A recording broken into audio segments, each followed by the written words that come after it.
From Hollywood, it's time now for... Johnny Dollar. Ready with your call to San Francisco. Go ahead, please. Hello. That you, Johnny? Yeah, I'm in Salt City. I'm surprised they have phones there. How does it look? Located Ed Julian yet? I just got here. It looks terrible, and I haven't even located a hotel room. Mr. Gumby, if I have any luck at all, I'll be back in San Francisco by tonight. With Ed Julian? I'll serve the subpoena on him if he's around. From what I've been able to pick up, there isn't much of a law enforcement agency here. You get that subpoena in his hands, and he'll have to answer to it. He's still in this county, even if they have to use state police to grab him. Okay. Anything I can do for you here? Yeah. Find out how a town like this ever got built.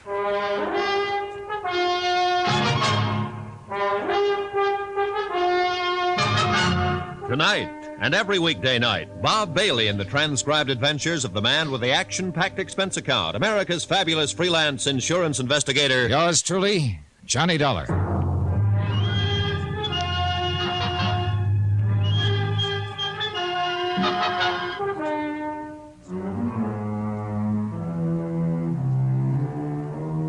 Expense account submitted by Special Investigator Johnny Dollar to Samuel Rubin and Associates, Insurance Brokers, Majestic Building, Hartford, Connecticut. The following is an accounting of expenditures during my investigation of the Salt City matter. It all started when Sam Rubin asked me to bodyguard Ed Julian. Julian was supposed to be in San Francisco, but I never saw him there. I saw his wife and his lawyer and the insurance agent who had sold him the policy, but no Ed Julian. And then a clerk at his apartment told me about Salt City. He didn't tell me much else. I found the rest out for myself. I checked my bag in the station locker and walked over to the Salt City Bar and Grill. Expense account item 12, 10 cents, coffee. Just getting on the train? Yeah, a few minutes ago. Everybody calls me Connie. Everybody calls me Johnny. That's nice. Never seen you around here before. Well, I've never been around here before. Gonna stay long? I hope not. No fault of yours. I can't blame you. As soon as I get a steak for myself, I'm pulling out, too. All kinds of funny things going on around here. Now, for instance, last week hello, Mr. Reno. I recognized him from the Landry killing that he'd stood trial for in Baltimore in 1950. He still looked like his pictures, tall, thin, quiet. I'd always wondered where he disappeared to after his lawyer got him off with a bought jury. My name is Jim Reno. I run this restaurant. Everything all right? Everything's fine. Oh, that's good. Good. You ought to have some of our stew. This time of morning? Sure, just the thing. Connie, why don't you go back in the kitchen and put some stew on the fire, huh? Well, Mr. Reno, I don't cook. You know that. Learn. Yes, sir. Yes, sir. You wouldn't be connected with the Salt City Smelter Works, would you, Mr. Reno? I own them. With some other friend. Then you might know Ed Julian. I understand he owns... Yes, I know Ed. He's out there at the Smelter Works, staying in a cottage right by the office. I'll call your taxi if you like. Well, the last taxi driver I asked to drive me out there threatened to call a cop.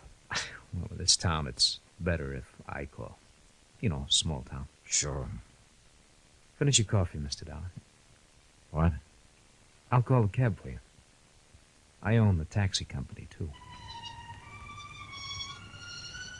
Expense account item 12, 10 more cents, more coffee. While I waited for the cab to appear. Somehow I wasn't surprised that Jim Reno had been able to read my name in the coffee grounds. But by that time, I'd learned not to be surprised by anything in Salt City. Item 13, 50 cents tip. The cab ride out to the Smelter Works was on Mr. Reno. The chimneys and stacks were dark and sullen against a gray storm-gathering sky. The only sound was a gasoline generator somewhere. Lights were on at intervals across the smoky area. One dim light burning in a little yellow cottage just inside the main gate caught my eye. No one seemed around to ask questions of me, so I walked in. Ed Julian and another man I didn't recognize were sitting in chairs opposite each other. Neither of them moved or flicked an eyelash. They just sat there, propped up, staring at each other. I got closer and decided one could get surprised in Salt City. They weren't dead. Dead men don't perspire. Dead men don't have pulses. Dead men don't breathe. They were just kind of in between. If you ever walk into a house in Salt City and find two men just sitting in a room, quietly staring at each other, and they aren't dead, turn around and walk out. Johnny Dollar. Don't fall down on your hands and knees and crawl around the floor like I did. Don't start to laugh to yourself about nothing at all. Don't get weepy and perspire. And don't prop yourself up against the wall and wait for something to happen. Then I could see somebody standing beside me looking down. I couldn't move my arms or my legs, and that seemed pretty funny. Somebody laughed about it. Then it came to me I was doing the laughing. The noise was coming out of me. Somebody leaned down and took my gun out of my shoulder holster. He was wearing gloves and dark glasses. And then all at once he had a face. Easy, Dollar, easy. I'll just take this. Sure. I know all about it. All about it. What is this? What? You came to town looking for Ed Julian so you could protect him. Maybe serve a subpoena. Get him in jail. Well, Ed don't need no protecting. You can see that. He don't need no subpoena. He don't need anything, Dollar. Not now. You hear me? I hear. You slipped me something at the cafe. Nah, don't you worry about that. You see, Dollar, you were just out on a regular job for Sam Rubin. But you got in a fight in Ed's place in San Francisco, bashed up a couple of his boys. You came over to Salt City looking for him. You walked in this place, and Ed was sitting here talking to Chili Winters. That other fellow's Chili Winters? Nah, you're getting it. Chili Winters, a big powder from the East. Bad boy. Ed didn't want you to protect him, did he, Dollar? No, he didn't. He didn't want to take the subpoena. No, he didn't. So you argued with him, didn't you? No. You argued with him like you did with a pair of his boys in San Francisco. You beat them up. Well, Chili got into the argument here now, didn't he? Chili might have pulled a gun on you. He was famous for that. I don't know what you're talking about. And you had to protect yourself. You just pulled out your gun and you shot them both. Like this.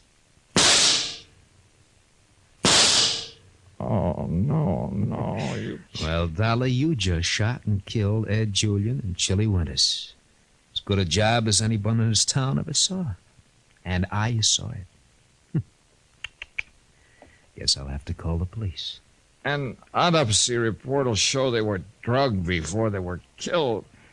And how are you going to explain that? We don't believe in autopsy reports in Salt City.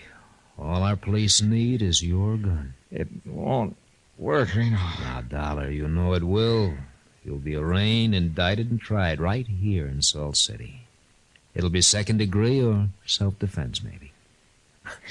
Now, if I'd have done it, or some of the boys had done it, there'd have been all kinds of trouble from San Francisco to New York. This is the way it was figured. This is the way. You walk right into it. Right smack into it. Hey! You crazy fool! You can't do anything! He got to his feet and tried to drag me up with him, and then both of us toppled over into a lamp. And then I had the lamp base in my hand.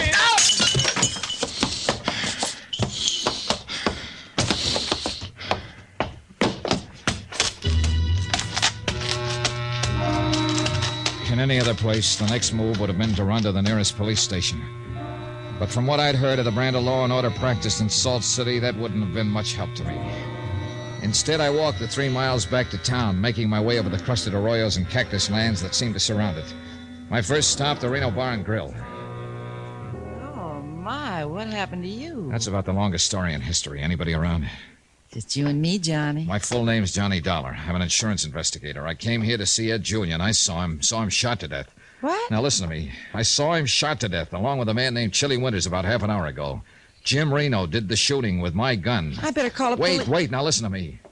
Remember, I came in here from the station. I made a phone call from that booth outside there. Yeah. I sat down, had some coffee, 2 cups. We talked, I remember. Do you remember putting anything in my coffee? Me? What are you talking about? Somebody did.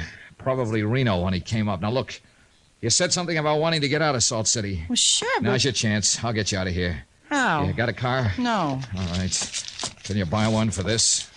$350? I think so. Go do it. I'll wait here for you. Well, you better not wait here. Huh? My room's across the street, second floor. Use the back stairway. I'll be there in a half hour. Expense account item 14, $350. One automobile, 1948 vintage. The waitress returned with it in exactly 1/2 hour. In another 10 minutes, the time it took her to pack 2 suitcases, we were on the road to San Francisco. Item 15, $18.30, gas and oil. It took us 7 hours and 20 minutes to make it.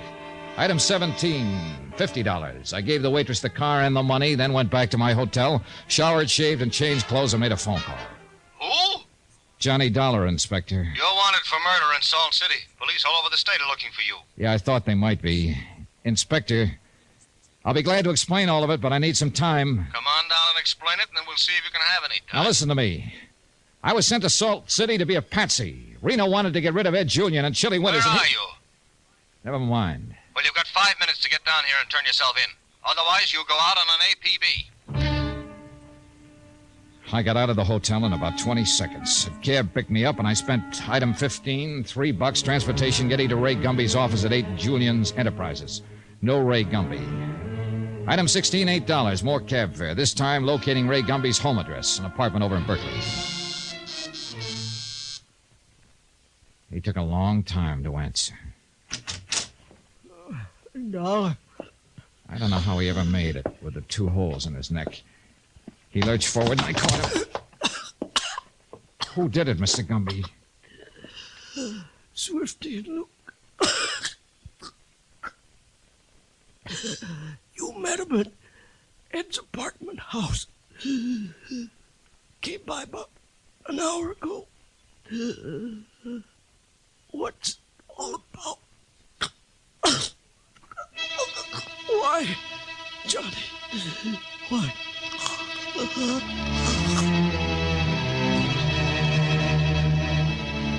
Why? It was a good question.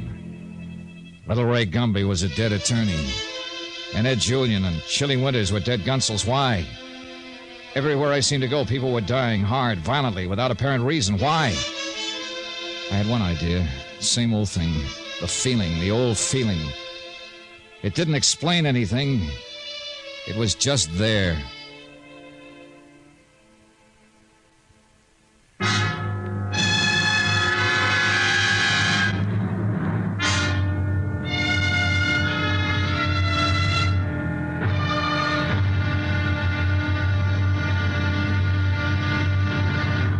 Now here's our star to tell you about tomorrow's intriguing episode of this week's story. It winds up tomorrow. The whys and the wherefores. Love and hate, the usual ingredients for big explosions.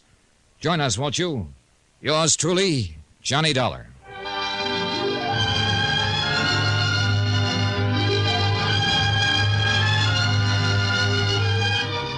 Yours truly, Johnny Dollar, starring Bob Bailey, is transcribed in Hollywood. Written by John Dawson, it is produced and directed by Jack Johnstone.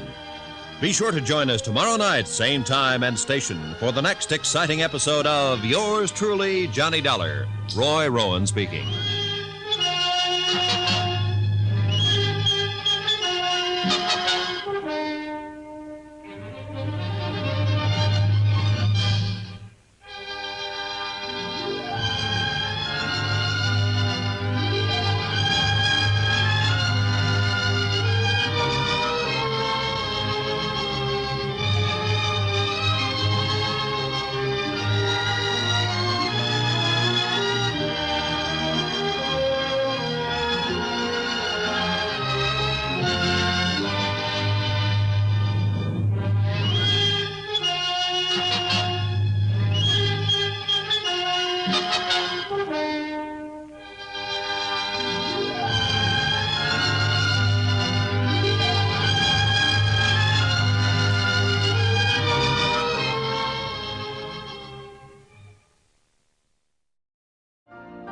You've been listening to the OTR Gold Network.